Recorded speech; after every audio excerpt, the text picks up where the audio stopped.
Welcome to వార్తా9 ముందుగా headlines చూద్దాం.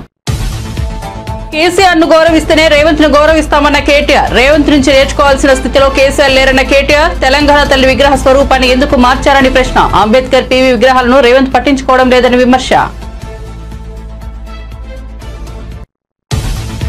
విజయసాయిరెడ్డిపై criminal case వేస్తామన్న Buddha Venkanna. చంద్రబాబుకు కులపిచ్చి ఉందన్న విజయసాయిరెడ్డి. నోరు అదుపులో పెట్టుకుని మాట్లాడాలని బుద్ధా వెంకన్న హెచ్చరిక. విజయసాయిపై క్రిమినల్ కేసు వేస్తానని వ్యాఖ్య.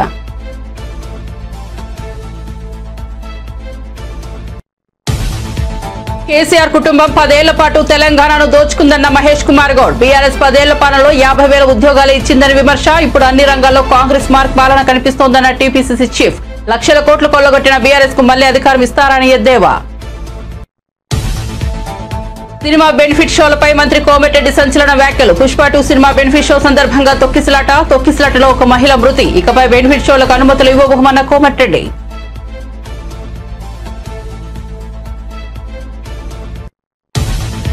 రానున్న 3 రోజులు తెలంగాణలో తేలికపాటి వర్షాలు. ఎలాంటి హెచ్చరికలు జారీ చేయని వాతావరణ శాఖ. జిల్లాలో రేపు ఉదయం పొగమంచు ఏర్పడవచ్చని వెల్లడి. వచ్చే వారం రోజుల్లో కనిష్ట ఉష్ణోగ్రతలో మార్పు ఉండదన్న వాతావరణ శాఖ.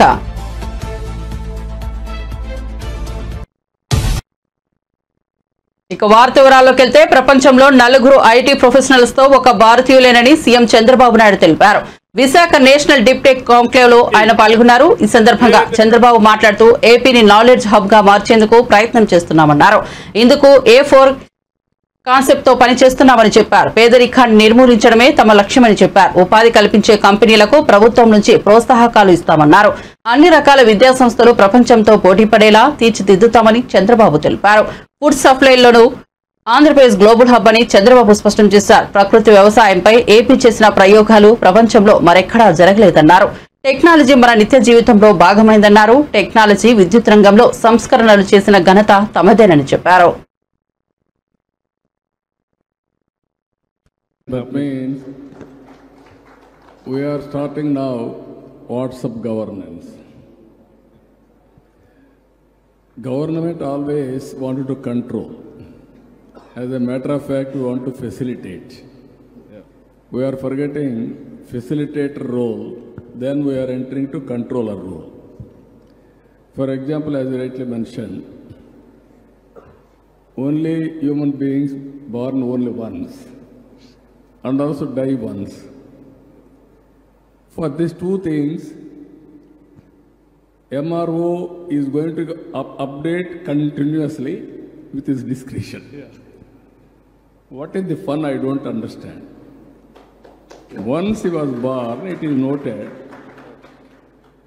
automatically anybody will come, date of birth has to give automatically. Absolutely. Wherever he is. Yeah. Nativity cannot be changed. True. Caste cannot be changed. Correct. Pass percentage of schools or certificates, college certificate marks cannot be changed. I agree. All these things you have to go to pillar to post every year.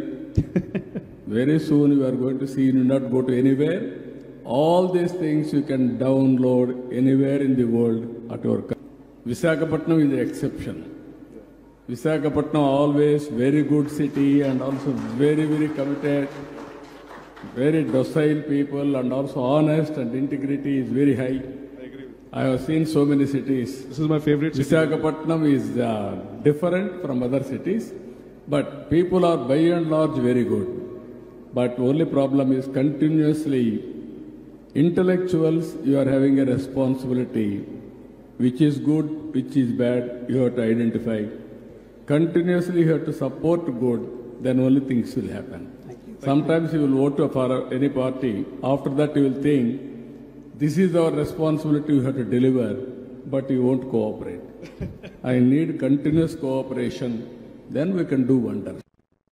Telangana ముఖ్యమంత్రి రేవంత్ రెడ్డి నోటికి హద్దు అదుపు లేకుండా పోయిందని BRS working president KTR మండిపడ్డారు. రేవంత్ నుంచి నేర్చుకోవాల్సిన స్థితిలో తమ అధినేత కేసీఆర్ లేరని చెప్పారు. కేసీఆర్ ను రేవంత్ గౌరవిస్తేనే రేవంత్ ను తాము గౌరవిస్తామని తెలిపారు. తెలంగాణ భవన్ లో నిర్వహించిన అంబేద్కర్ వర్ధంతి కార్యక్రమంలో మాట్లాడుతూ కేటీఆర్ ఈ వ్యాఖ్యలు చేశారు. ఒకప్పుడు సోనియాను బలిదేవత అన్న రేవంత్ ఇప్పుడు ఆమెను తెలంగాణ తల్లి అంటున్నారని కేటీఆర్ ఎద్దేవా చేశారు. తెలంగాణ తల్లి విగ్రహాన్ని కేసీఆర్ ఏర్పాటు చేసినప్పుడు రేవంత్ ఎక్కడున్నారని ప్రశ్నించారు. తెలంగాణ తల్లి విగ్రహ స్వరూపాన్ని ఎందుకు మార్చారని అడిగారు. ప్రభుత్వాలు మారినప్పుడల్లా గత ప్రభుత్వ నిర్ణయాలు మారిపోవాలా అని ప్రశ్నించారు. ఇందిరాగాంధీ ఏర్పాటు చేసిన భారతమాత రూపాన్ని వాజ్పేయి మార్చలేదని అన్నారు. మరి ఎందుకు గురుకుల బాటను అడ్డుకుంటున్నది నీ ప్రభుత్వం? పోలీసులతో అధికారులతో మా ఆర్ఎస్ ప్రవీణ్ కుమార్ గారి మీద కేసు పెట్టించిన నేను అడుగుతా ఉన్నా. మా విద్యార్థి నాయకుల మీద కేసులు పెడతా ఉన్నారని నేను అడుగుతా ఉన్నా. సమాజంలో జరుగుతున్న దోపిడీని అడ్డుకొని మీరు చేస్తున్న అన్యాయాలను ప్రశ్నించినందుకేనా నిన్న మా నాయకులు మొత్తం మా గౌరవ ఎమ్మెల్యేలందరినీ ఎక్కడికక్కడ అరెస్ట్ చేసి దాదాపు 16-17 గంటల పాటు నిర్బంధించడమేనా మీరు అంబేద్కర్ గారికి ఇచ్చే నివాళని మేము అడుగుతా ఉన్నాం. ఇవాళ చివరిగా మా ఎమ్మెల్యే మర్యాద సంస్కారం అనేది లేకుండా గతంలో సోనియా గాంధీ గారిని ఎట్లయితే ఇదే నోటితో అడ్డమైన నోటితో దూషించినాడు, సోనియా గాంధీ గారిని బలిదేవత అని ఆనాడు వేరే పార్టీలో ఉండి దూషించాడు, అదే పద్ధతిలో ఇవాళ మళ్ళీ తెలంగాణ ప్రధాత కేసీఆర్ గారిని మళ్ళీ ఈయన మాట్లాడిన మాటలు రాష్ట్ర ప్రజలు మొత్తం చూసినారు. కేసీఆర్ గారికి రేవంత్ రెడ్డి వచ్చి ఏదో చెబితే ఆయనకు నేర్చుకోవాల్సిన అవసరం కానీ పట్టించుకోవాల్సిన అవసరం కానీ లేదు. ఒకటి. రెండవ మాట నేను వారికి గుర్తు చేసేది, మర్యాద అనేది ఇచ్చి పుచ్చుకుంటే బాగుంటుంది. మర్యాద ఒకరు అడుక్కుంటే రాదు. నాకు మర్యాద ఇవ్వండి, నా కుర్చీకి మర్యాద ఇవ్వండి అంటే అడుక్కుంటే రాదు. మూడో మాట చివరిగా నేను చెప్పేది, రేవంత్ రెడ్డికి నేనే చెప్తా ఉన్నా సూటిగా, నేను పార్టీ కార్యనిర్వాహక అధ్యక్షుడిగా చెప్తా ఉన్నా, నీ నోరు మారితే, నీ మాట మారితే, నువ్వు కేసీఆర్ గారిని గౌరవిస్తే తప్పకుండా నీ పదవిని గౌరవిస్తాం, తప్పకుండా ముఖ్యమంత్రి స్థాయిని గౌరవిస్తాం. కానీ నీ కారు కూతలు మానకపోతే కుక్క కాటుకు చెప్పు దెబ్బ అన్నట్టు నువ్వు ఒక మాట మాట్లాడితే 10 మాటలు మేము కూడా మాట్లాడతాం. నువ్వేం చేసుకున్నా సరే, నువ్వెన్ని కేసులు పెట్టుకున్నా సరే మేము వెనక్కి తగ్గం. ఇక చివరిగా ఇంకొక మాట కూడా మీడియా మిత్రులతో నా విజ్ఞప్తి, నా ప్రార్థన, మేము ప్రభుత్వాన్ని ఈ శాసనసభ సమావేశాల్లో స్పష్టంగా అడుగుతున్నాం. మేము అడగబోయే ప్రశ్నలు ప్రజలకు సంబంధించిన ప్రశ్నలు అడుగుతాం. మాకు వ్యక్తిగతంగా మా మీద కేసులు పెట్టినా వాటిని మేము పట్టించుకోం. వ్యక్తిగతంగా మా ఇండ్ల ముంగట 100 మంది పోలీసులను పెట్టినా పట్టించుకోం. లగచర్ల గురించి అడుగుతాం, గురుకులాల పరిస్థితుల అధ్వాన పరిస్థితుల గురించి అడుగుతాం, నిలదీస్తాం. అదేవిధంగా రాష్ట్ర వ్యాప్తంగా ఈరోజు నెలకొని ఉన్న వ్యవసాయ సంక్షోభం గురించి తప్పకుండా అడుగుతాం. ఏపీ ముఖ్యమంత్రి చంద్రబాబుకు కులపిచ్చి ఉందంటూ విమర్శలు గుప్పిస్తున్న వైసీపీ రాజ్యసభ సభ్యుడు విజయసాయిరెడ్డిపై టీడీపీ నేత బుద్ధా వెంకన్న తీవ్ర వ్యాఖ్యలు చేశారు. విజయసాయిరెడ్డి నోరు అదుపులో పెట్టుకుని మాట్లాడాలని ఆయన హెచ్చరించారు. మానవ విలువలు లేని వ్యక్తి విజయసాయి అని అన్నారు. జగన్ కు విజయసాయిరెడ్డికి కులపిచ్చి ఉందేమో కానీ చంద్రబాబుకు లేదని చెప్పారు. విజయసాయిపై క్రిమినల్ కేసు వేస్తానని, ఆయనను జైలుకు పంపేంత వరకు వదలరని బుద్ధా వెంకన్న అన్నారు. వ్యాపారవేత్తలను భయపెట్టి బెదిరించి ఆస్తులు రాయించుకుంటారా అని ప్రశ్నించారు. కాకినాడ పోర్టుకు సంబంధించిన వ్యవహారంపై మాట్లాడుతూ ఆయన ఈ వ్యాఖ్యలు చేశారు. ఆర్థిక ఇబ్బందుల్లో ఉన్నాడు. పోనీ ఆ రోజు ఆయన బ్యాంక్ స్టేట్మెంట్లు, ఆయనకున్నటువంటి పర్సనల్ ఏదైనా ఆర్థిక లావాదేవీలు చేస్తే తెలిసిపోయింది కదా. అమ్ముకోవాల్సిన అవసరం ఎప్పుడు వస్తుంది ఎవరికైనా చెప్పండి మీరు. ఆర్థికంగా ఇబ్బంది పడేటప్పుడు, లేకపోతే బ్యాంకులకి డబ్బులు కట్టాల్సినప్పుడు అమ్మగారు, అసలు అమ్మాల్సిన పరిస్థితి లేని వ్యక్తి దగ్గర నువ్వు బలవంతంగా రాయించుకొని నువ్వు కానీ రాయకపోతే ఒక ముఖ్యమంత్రి హోదాలో ఉండి చంపేస్తానంటే నువ్వు సొంత బాబాయినే గొడ్డలతో నరికించినటువంటి వ్యక్తివి ఒక పారిశ్రామికవేత్తని చంపడమే కాకుండా వాళ్ళ ఇంట్లో వాళ్ళని కూడా చంపేస్తానని బెదిరిస్తే ఎవరు సంతకాలు పెట్టరు. దాన్ని నిన్న నువ్వు కులానికి ఆపాదిస్తావా? చంద్రబాబు నాయుడు గారిని క్రిమినల్ అంటావా? నువ్వు ఒక బ్రోకర్రా, నువ్వు ఒక బ్రోకర్వి. చంద్రబాబు నాయుడు గారు క్రిమినల్. చంద్రబాబు నాయుడు గారు క్రిమినల్ అయితే ఆయన మీద మీరు పెట్టినటువంటి కేసు 53 రోజులు ఆయన్ని జైల్లో అనవసరంగా పెట్టారనే కదా భారతదేశంలో కాకుండా ప్రపంచ దేశాలన్నీ కూడా కదిలొచ్చి మీకు ఇక్కడ బుద్ధి చెప్పింది. మీకు 151 సీట్ల నుంచి 11 సీట్లకు తెచ్చింది. చంద్రబాబు నాయుడు గారిని వ్యక్తిగతంగా మళ్ళీ దూషిస్తావు. అధికారాన్ని అడ్డుపెట్టుకొని అమాయకుల నెత్తి మీద తుపాకీలు పెట్టి ఎంతమంది ఆస్తులు మీరు ఆక్రమించుకోవాలా? నువ్వు జగన్మోహన్ రెడ్డి, నువ్వు ఉత్తరాంధ్రకి ఇన్ఛార్జిగా ఉన్నావు. అదే టైంలో చంద్రబాబు నాయుడు గారు నన్ను ఉత్తరాంధ్ర ఇన్ఛార్జిగా వేశారు. మీ మీద ఆ రోజు మాకు ఎన్ని కంప్లైంట్లు ఇచ్చారు? మాకెక్కడన్నా అలాంటి చరిత్ర ఉందా? ఉంటే 5 ఏళ్ళలో మీరే అరెస్టులు చేసేవాళ్ళు కదా. చంద్రబాబు నాయుడు గారి మీద ఎక్కడ నొందాయిలాగా బెదిరించి లాక్కున్నాడు చంద్రబాబు నాయుడు గారు అనేది. ఒక ముఖ్యమంత్రి హోదాలో ఉండి ఒక పారిశ్రామికవేత్తని బెదిరించి ఇంట్లో వాళ్ళని చంపేస్తారని అరవిందో అంటే ఎవరికది సాయిరెడ్డికి సంబంధించింది, ఈ విజయశాంతి రెడ్డి సంబంధించింది, లాక్కొని ఇంట్లో నుంచి చంపేస్తానంటే ఒక ముఖ్యమంత్రికి భయపడరా? ఇవాళ ఈ కూటమి ప్రభుత్వంలో ప్రతి ఒక్కరూ మనశ్శాంతిగా ఆంధ్రప్రదేశ్లో బతుకుతున్నారంటే ఈరోజు వచ్చాడు కేవీ రావు గారు బయటికి వచ్చి జరిగింది చెప్పాడు. చెబితే ఆయనకి ఈయనకి కులాన్ని ఆపాదిస్తాం. కేసీఆర్ కుటుంబం 10 ఏళ్ల పాటు తెలంగాణను దోచుకుందని తెలంగాణ పీసీసీ అధ్యక్షుడు మహేష్ కుమార్ గౌడ్ ఆరోపించారు. గాంధీభవన్లో ఏర్పాటు చేసిన మీడియా సమావేశంలో ఆయన మాట్లాడుతూ బీఆర్ఎస్ 10 ఏళ్ల పాలనలో 50,000 ఉద్యోగాలు మాత్రమే ఇచ్చిందని విమర్శించారు.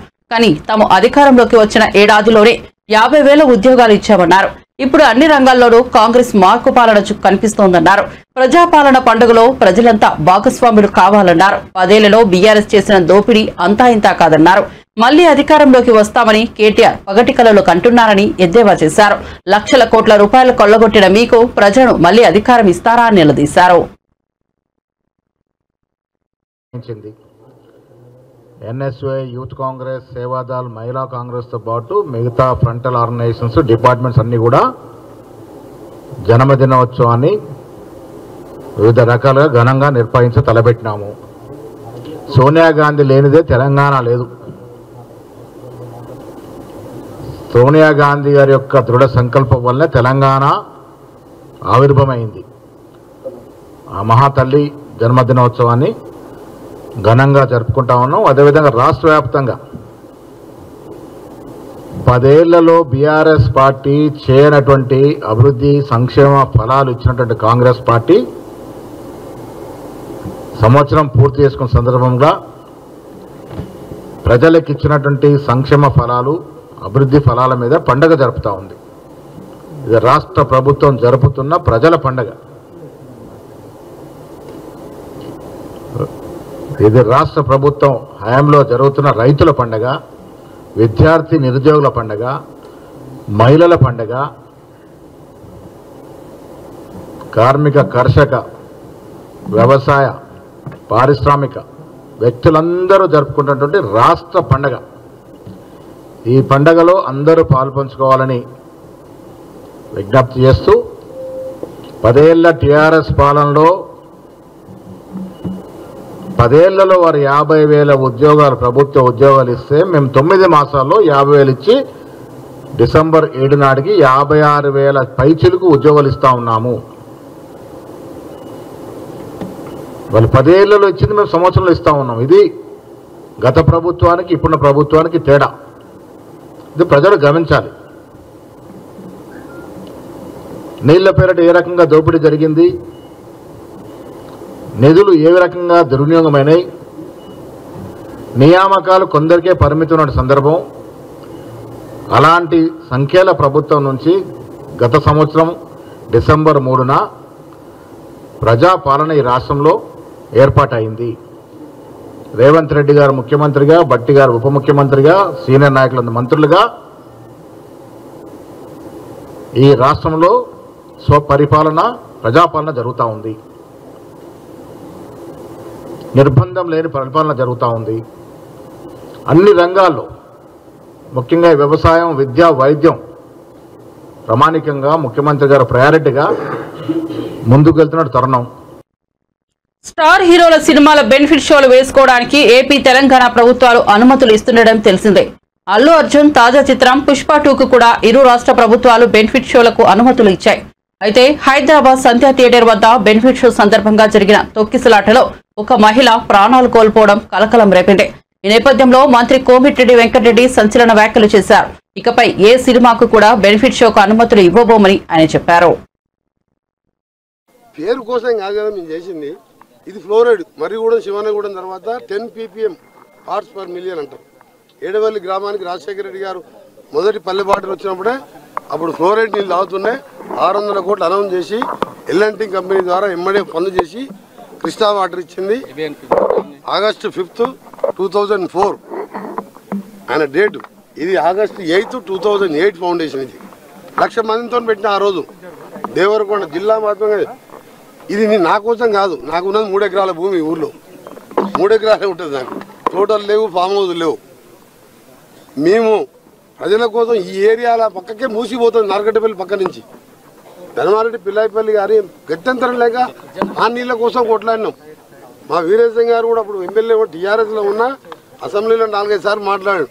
నేను ముఖ్యమంత్రి గారు చెప్తే కేసీఆర్ గారు 2016 డిసెంబర్ 31 నీళ్ళు ఇస్తా, అది మీ సొంత ఊరు, నువ్వు కొట్లాడి రాజశేఖర రెడ్డి తెచ్చుకున్నావు అని చెప్పి అసెంబ్లీ రికార్డులో ఉన్నది. ఇప్పుడు మీకు తీసి పంపిస్తాను. అయినా ఆ మాట కూడా తప్పిండు. ఎంత 400 కోట్లు ఏ పార్టీ పేరు కోసం కాదు కదా మేము చేసింది. ఇది ఫ్లోరైడ్ మర్రిగూడెం శివనగూడెం తర్వాత 10 ppm పార్ట్స్ పర్ మిలియన్ అంటారు. ఏడవల్లి గ్రామానికి రాజశేఖర రెడ్డి గారు మొదటి పల్లె బాటలు వచ్చినప్పుడే అప్పుడు ఫ్లోరైడ్ నీళ్ళు తాగుతున్నాయి. 600 కోట్లు అనౌన్స్. తమ పార్టీ ఎమ్మెల్యేలు నేతల అరెస్టులకు నిరసనగా హైదరాబాద్ ట్యాంక్ బండ్ వద్ద ధర్నాకు బీఆర్ఎస్ పిలుపునిచ్చింది. దీంతో ఆ పార్టీ ఎమ్మెల్యేలు కీలక నేతలను పోలీసులు హౌస్ అరెస్ట్ చేస్తున్నారు. మాజీ మంత్రి ఎమ్మెల్యే హరీష్ రావును కూడా గృహ నిర్బంధం చేశారు. ఈ నేపథ్యంలో తన నివాసం నుంచి హరీష్ రావు ఎక్స్ వేదికగా స్పందించారు. రాష్ట్ర వ్యాప్తంగా బీఆర్ఎస్ నాయకులు కార్యకర్తలను ఎక్కడికక్కడ అరెస్టులు నిర్బంధాలు చేయడాన్ని తీవ్రంగా ఖండిస్తున్నామని హరీష్ అన్నారు. రాజ్యాంగ నిర్మాత డాక్టర్ బిఆర్ అంబేద్కర్ వర్ధంతి సందర్భంగా నివాళులు అర్పించేందుకు వెళ్లనివ్వకుండా ఈ నిర్బంధాలు ఎందుకని ప్రశ్నించారు. 10 ఏళ్ల బీఆర్ఎస్ పాలనలో విద్యుత్ రంగం నిర్లక్ష్యానికి గురైందని డిప్యూటీ సీఎం బట్టి విక్రమార్క అన్నారు. రాష్ట్ర సచివాలయంలో మీడియా సమావేశం నిర్వహించారు. ఈ సందర్భంగా ఆయన మాట్లాడుతూ మార్చి నుంచి రాష్ట్రంలో జీరో విద్యుత్ బిల్లు అమలు చేస్తున్నట్లు తెలిపారు. జీరో బిల్లు వల్ల సుమారు 50 లక్షల కుటుంబాలు లబ్ధి పొందాయని అన్నారు. రాష్ట్రంలోని అన్ని రకాల విద్యా సంస్థలకు ఉచిత విద్యుత్ అందిస్తున్నట్లు తెలిపారు. దీంతో దాదాపు 39,000కు పైగా విద్యా సంస్థలకు ఉచిత విద్యుత్ ఇస్తున్నట్లు చెప్పారు. విద్యా సంస్థలకు ఉచిత విద్యుత్ కింద 199 కోట్లు ఖర్చు చేసినట్లు తెలిపారు.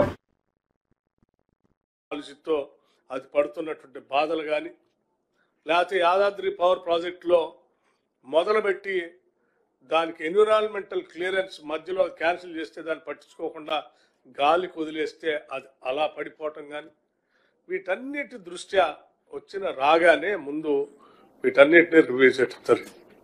ఏం చేయాలి, ఎలా పోవాలి, సబ్ క్రిటికల్ టెక్నాలజీతో పడిన భారం ఎంతో కూడా నేను మీ దృష్టికి తీసుకుని వస్తాను. అట్లాగే యాదాద్రి పవర్ సంబంధించి కూడా వాటన్నిటి లెక్కలు ఇచ్చే ముందు మీకు కొన్ని సమాచారం కూడా ఇవ్వాలనేటువంటి ఆలోచనతోనే మిగతా విషయాలు మీ దృష్టి తీసుకొస్తాం. మార్చి 14, 2024 కల్లా 308.54 మిలియన్ యూనిట్లు అత్యధిక వినియోగాన్ని నమోదు చేయడం జరిగింది రాష్ట్రంలో. దానికంటే ముందు మార్చి 8, 2024న 15,623 మెగావాట్ల గరిష్ట పీక్ డిమాండ్ను అధిగమించడం కూడా జరిగింది. ఈ గత ఏడాదితో పోల్చుకుంటే ఈ సంవత్సరం విద్యుత్ డిమాండ్ వినియోగంలో రాష్ట్రం గణనీయమైన వృద్ధిని సాధించింది. వీటన్నిటిని దృష్టిలో పెట్టుకొని మేము మారుతున్నటువంటి పరిస్థితుల్లో ప్రపంచంలో థర్మల్ పవర్ సంబంధించి లేకపోతే ఈ కోల్ వేస్ట్ పొల్యూషన్ ఎక్కువ అవుతుంది కాబట్టి ఈ గ్రీన్ అండ్ క్లీన్ ఎనర్జీకి వెళ్ళి ప్రపంచం అంతా బయలుదేరుతున్న పరిస్థితుల్లో వస్తున్నటువంటి నివేదికల ఆధారంగా తీసుకోవాల్సిన నిర్ణయాలను బట్టి ఈ తెలంగాణ ప్రభుత్వం కూడా పూర్తి స్థాయిలో గ్రీన్ ఎనర్జీ పైన దృష్టి పెట్టింది. మేము 2030 నాటికల్లా దాదాపు 20,000 మెగావాట్ల ఎనర్జీని గ్రీన్ ఎనర్జీని ఇవ్వాలనేటువంటి ఆలోచనతో ఉన్నాం. అట్లాగే 2035 నాటికల్లా అదనంగా మరో 20,000 మెగావాట్లు, అంటే మొత్తం కలిపి 40,000 మెగావాట్ల హరిత ఇంధనాన్ని అందుబాటులో తీసుకొని రావడానికి కావాల్సినటువంటి ప్రణాళికలు ఈ ఎనర్జీ శాఖ రాష్ట్ర ప్రభుత్వం తయారు చేసుకుని ముందుకు పోతా ఉన్నాం. దీంట్లో భాగంగా సరే ముందుగా టు స్టార్ట్ విత్ 4,000 మెగావాట్ల సోలార్ పవర్ సంబంధించి ఇప్పటికే సరే ఈ సోలార్ పవర్ ఉత్పత్తి చేసే రంగంలో రాష్ట్రంలో ఉన్నటువంటి సెల్ఫ్ హెల్ప్ గ్రూప్స్ దీంట్లో భాగస్వామ్యం చేయాలని 1000 మెగావాట్ల సోలార్ పవర్ని ఎంఓయూ చేయటం కూడా జరిగింది.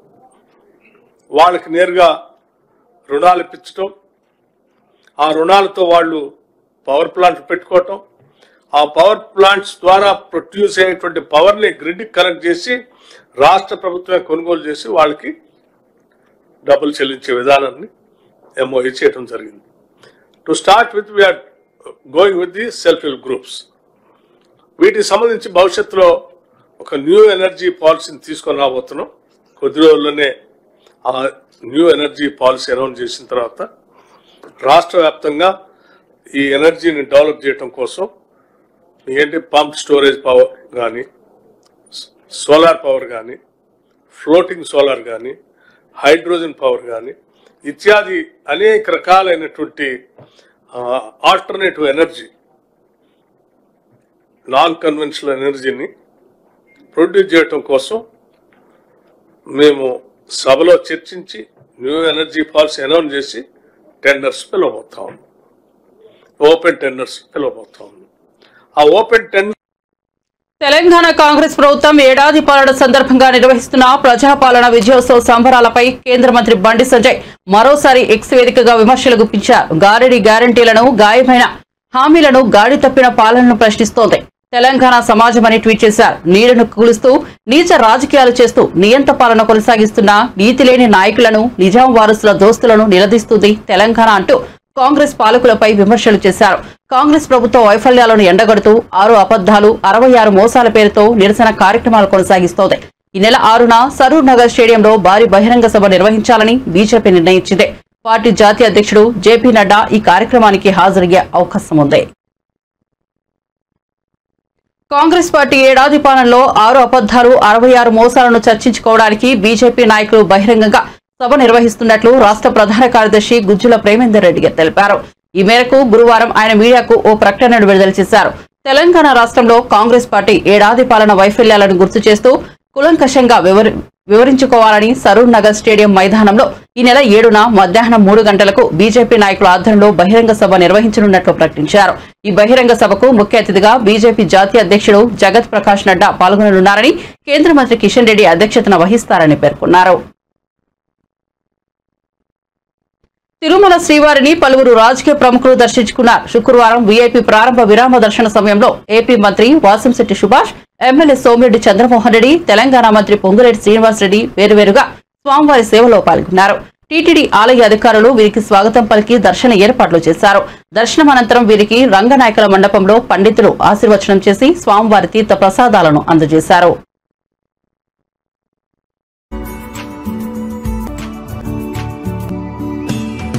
రాష్ట్రాల బంధం కూడా మంచిగా ఉండే విధంగా ఆ భగవంతుడు దీవించాలని, అదే రకంగా తెలంగాణ రాష్ట్ర ప్రజలు ప్రత్యేకంగా ఈ స్వామివారికి దర్శనం కోసం ఇక్కడికి వస్తుంటారు. వారి కోరికలను కూడా తీర్చాలని మనస్ఫూర్తిగా కోరటం జరిగింది. శ్రీవారిని దర్శించుకోవడం ఎప్పుడు అదృష్టంగానే భావిస్తాం. ఏ పదవుల్లో ఉన్నా సరే అందరూ సమానం అనే భావన ఈ మధ్యకాలంలో కనిపిస్తూ ఉంది. అలాగే కంప్లైంట్ బుక్ అనేది అక్కడ ఈ మధ్య కాలంలో మనం చూస్తూ ఉన్నాం.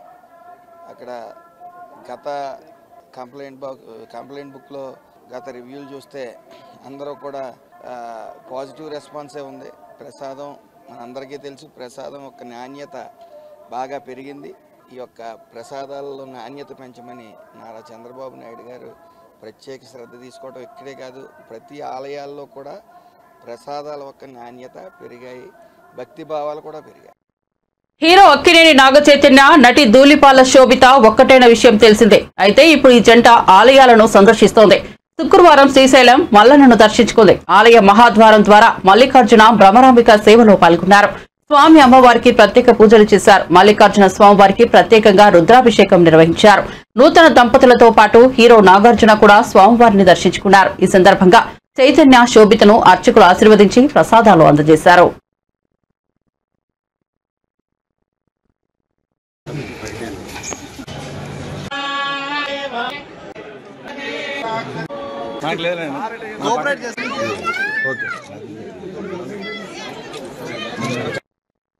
సినీ నటి మీనాక్షి చౌదరి కడపలో సందడి చేశారు.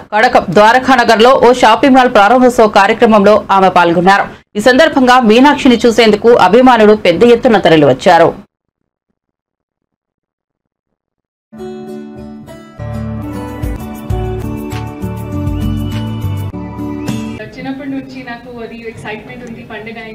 ఏదికైనా I would be excited to go shopping and we would look for stores like these.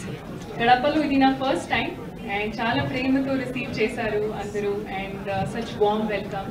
నేను చాలా చాలా చాలా హ్యాపీగా ఉన్నాను అండ్ ఇంకా మళ్ళీ రావాలి ఇది అనుకుంటున్నాను హోప్ఫుల్లీ. నెక్స్ట్ మూవీస్ ఇప్పుడు జనవరిలో ఒక మూవీ రిలీజ్ అవుతుంది, అది సంక్రాంతికి వస్తున్నాం. ఇది పేరు సంక్రాంతికి వస్తుంది, అది పేరు సంక్రాంతికి వస్తున్నాం వెంకటేష్ గారు. అవును, ఇది మూవీ నేమ్. కొంచెం మూవీస్ కూడా నేను సైన్ చేశాను తమిళ్లో కూడా అండ్ తెలుగులో. సో ఒక ఒఫిషియలీ అనౌన్స్ చేస్తే I will be able to tell. కానీ నెక్స్ట్ ఇయర్ కూడా చాలా ఎక్సైటింగ్ ప్రాజెక్ట్స్తో I will be coming and entertaining hopefully and yes. సినీ నటి శ్రీలీల సంగారెడ్డి జిల్లాలో సందడి చేశారు. రామచంద్రాపురంలో ఏర్పాటు చేసిన ఓ షాపింగ్ మాల్ ప్రారంభోత్సవ కార్యక్రమంలో ఆమె పాల్గొన్నారు. ఈ సందర్భంగా ఆమెను చూసేందుకు అభిమానులు భారీగా తరలివచ్చారు. ఆమెతో సెల్ఫీలు దిగేందుకు పోటీ పడ్డారు.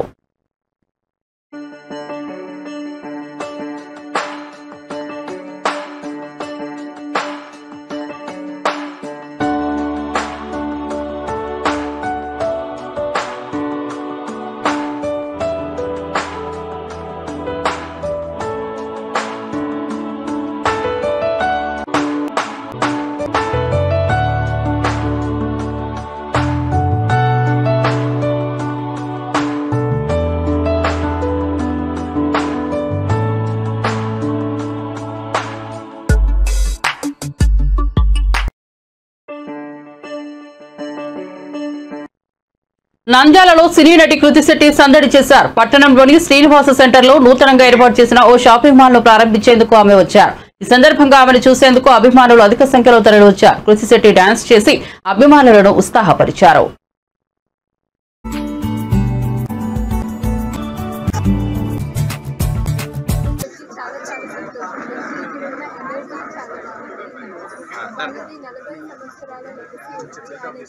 They take so much pride in their collections and I can see why they've been able to see really pride chasing and they're really beautiful and I wish them all the very best.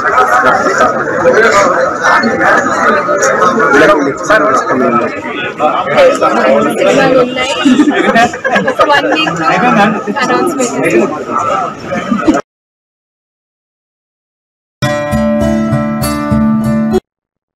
తెలంగాణలో రానున్న 3 రోజులు తేలికపాటి వర్షాలు కురిసే అవకాశం ఉందని హైదరాబాద్ వాతావరణ శాఖ తెలిపింది. అయితే ఎలాంటి హెచ్చరికలు జారీ చేయలేదు. రేపు రాష్ట్రంలోని పలు చోట్ల తేలికపాటి నుంచి మోస్తరు వర్షాలు కురిసే అవకాశం ఉంది. ఆ తర్వాత 2 రోజులు కూడా రాష్ట్రంలోని వివిధ ప్రాంతాల్లో తేలికపాటి నుంచి మోస్తరు వర్షాలు కురిసే అవకాశం ఉందని వెల్లడించింది. రాష్ట్రంలోని కొన్ని జిల్లాల్లో అక్కడక్కడ ఉదయం పొగమంచు ఏర్పడే అవకాశం ఉందని వెల్లడించింది. వచ్చే వారం రోజుల్లో కనిష్ట ఉష్ణోగ్రతల్లో పెద్దగా మార్పు ఉండదని వెల్లడించింది. బులెటిన్ ముగించే ముందు హెడ్లైన్స్ మరోసారి చూద్దాం. కేసీఆర్ ను గౌరవిస్తేనే రేవంత్ ను గౌరవిస్తామన్న కేటీఆర్. రేవంత్ నుంచి నేర్చుకోవాల్సిన స్థితిలో కేసీఆర్ లేరన్న కేటీఆర్. తెలంగాణ తల్లి విగ్రహ స్వరూపాన్ని ఎందుకు మార్చారని ప్రశ్న. అంబేద్కర్ పీవీ విగ్రహాలను రేవంత్ పట్టించుకోవడం లేదని విమర్శ.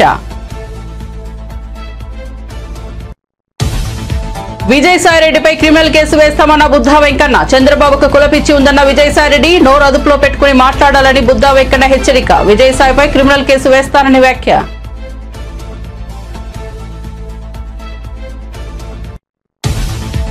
కేసీఆర్ కుటుంబం 10 ఏళ్ల పాటు తెలంగాణను దోచుకుందన్న మహేష్ కుమార్ గౌడ్. బీఆర్ఎస్ 10 ఏళ్ల పాలనలో 50,000 ఉద్యోగాలు ఇచ్చిందని విమర్శ. ఇప్పుడు అన్ని రంగాల్లో కాంగ్రెస్ మార్క్ పాలన కనిపిస్తోందన్న టీపీసీసీ చీఫ్. లక్షల కోట్లు కొల్లగొట్టిన బీఆర్ఎస్ కు మళ్లీ అధికారం ఇస్తారని ఎద్దేవా.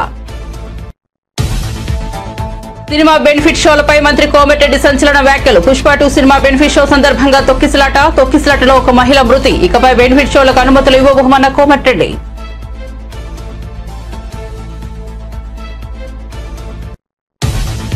రానున్న 3 రోజులు తెలంగాణలో తేలికపాటి వర్షాలు. ఎలాంటి హెచ్చరికలు జారీ చేయని వాతావరణ శాఖ. జిల్లాలో రేపు ఉదయం పొగమంచు ఏర్పడవచ్చని వెల్లడి. వచ్చే వారం రోజుల్లో కనిష్ట ఉష్ణోగ్రతలో మార్పు ఉండదన్న వాతావరణ శాఖ.